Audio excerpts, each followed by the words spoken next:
ഭക്തിസാന്ദ്രമായ അന്തരീക്ഷം തന്നെയാണ്. പ്രിയപ്പെട്ട പ്രേക്ഷകരെ, നിങ്ങൾ ഇവിടെ വന്ന് നിങ്ങൾക്ക് പൊങ്കാല അർപ്പിക്കാൻ കഴിഞ്ഞില്ലെങ്കിൽ, അല്ലെങ്കിൽ അമ്മയെ കാണാൻ കഴിഞ്ഞില്ലെങ്കിൽ, നിങ്ങൾ ഒരിക്കലും സങ്കടപ്പെടേണ്ട ആവശ്യമേ ഇല്ല. കാരണം നിങ്ങളൊക്കെ സ്വീകരണ മുറികളിൽ ഇരുന്ന് ഇത് കാണുന്നുണ്ടാവും എന്ന് പ്രതീക്ഷിക്കാം. അപ്പോൾ അതുകൊണ്ട് തന്നെ ഭക്തിയുടെ ഒരു നിറഞ്ഞ അന്തരീക്ഷത്തിലാണ് ഞാനും അമലും മറ്റ് മാതൃഭൂമി പ്രതിനിധികളെല്ലാം ഇവിടെ ഉള്ളത്. അമ്മേ നാരായണ, ദേവി നാരായണ വിളികളാൽ മുഖരിതമാണ് അന്തരീക്ഷം.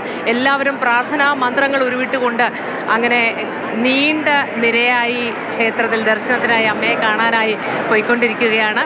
അതിഗംഭീരമായ തിരക്ക് എന്ന് പറഞ്ഞാൽ പോരാ. അപ്പോൾ ഈ നിവേദ്യത്തിൻ്റെ കാര്യം പറയുകയാണെങ്കിൽ സേതു, എനിക്ക് തോന്നുന്നു ഈ പൊങ്കാല തന്നെ തെക്കൻ കേരളത്തിലാണ് ഏറ്റവും കൂടുതൽ പ്രശസ്തമായിട്ടുള്ളത്. വടക്കൻ കേരളത്തിലേക്ക് പൊങ്കാല അർപ്പിക്കുക എന്ന് പറയുന്നൊരു ചടങ്ങ് വലിയ പ്രചാരമുള്ളതായി തോന്നുന്നില്ല. പക്ഷേ ആറ്റുകാൽ പൊങ്കാലയുടെ കാര്യത്തിൽ അതങ്ങനെയല്ല. തെക്കെന്നോ വടക്കെന്നോ ഒന്നും ഒരു വ്യത്യാസവുമില്ലാതെ എല്ലാ നാട്ടുകാരും ഒരേ മനസ്സായി അർപ്പിക്കുന്ന ഒരു പൊങ്കാലയാണ് ഇത്, ആറ്റുകാൽ പൊങ്കാല എന്ന് പറയുന്നത്.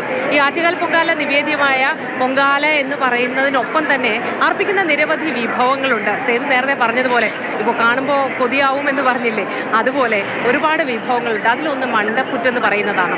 അത് എനിക്ക് തോന്നുന്നു ശിരോസംബന്ധമായ അസുഖങ്ങൾക്ക് ഫലപ്രദമായി ഒരു മാർഗം എന്നുള്ള നിലയിലൊക്കെ പ്രാർത്ഥനകളോടെ അർപ്പിക്കുന്ന ഒരു നിവേദ്യമാണ് അത്.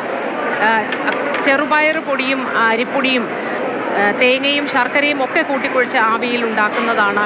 പിന്നെ അതിനൊപ്പം വെള്ളച്ചോറുണ്ട്, പാൽപ്പായസമുണ്ട്, ശർക്കര പായസമുണ്ട്, കുമ്പിളപ്പം അഥവാ തെരളിയപ്പം അല്ലെങ്കിൽ വയനയിലപ്പം എന്നൊക്കെ പറയുന്ന അപ്പം ഉണ്ടാക്കാറുണ്ട്. അതും ആവിയിൽ വേവിക്കുന്നതാണ്. അങ്ങനെ പിന്നെ ചിലരൊക്കെ 101 കലത്തിലും 1001 കലത്തിലുമൊക്കെ പൊങ്കാല ഇടുന്നവരുണ്ട്.